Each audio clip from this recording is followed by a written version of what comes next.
My name is Jamie Risbourg. I am a studio art major. I'm minoring in anthropology, and I am a junior. Last semester, Jamie Risbourg was a student in Kathy Rodriguez's Painting 2 class. As part of the class, Keep UNO Beautiful asked students to design a mural for display on UNO's campus. Jamie submitted the winning design. When I enrolled in this class, I had no idea that we would be doing a mural, and to start off with a project like this is very exciting. The first project that we have had so far is to do a small-scale design for the Audubon Society mural. The mural is important. Well, the whole project is important because it brings awareness to endangered birds, especially migratory birds. I have done murals in the past, but on my own.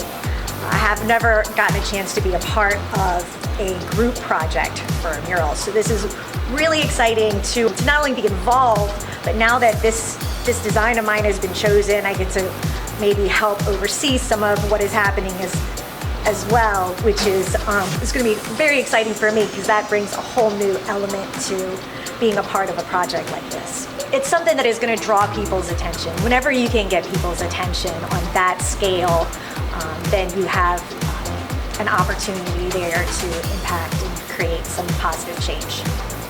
I originally started my degree in 2000. I'm a bit of an older student. I had gone off to art college. Nobody ever told me that other cities were different than New Orleans. I was very, very homesick and had to come back home. It took me quite a while to decide to go back after my degree.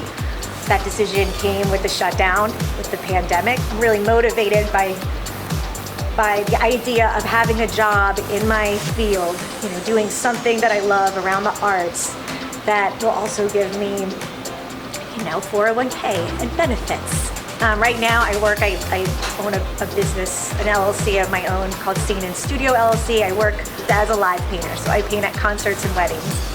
What's so interesting about, for me at least, with the live painting and the studio art is that I cannot make studio art go quickly. There is something about being up there, knowing that you only have a small amount of time, knowing people are watching, that somehow makes it happen. Something that not everybody gets a chance to try and do. And I feel really fortunate. I kind of just want to see how long I can keep this going. It's almost like a dream.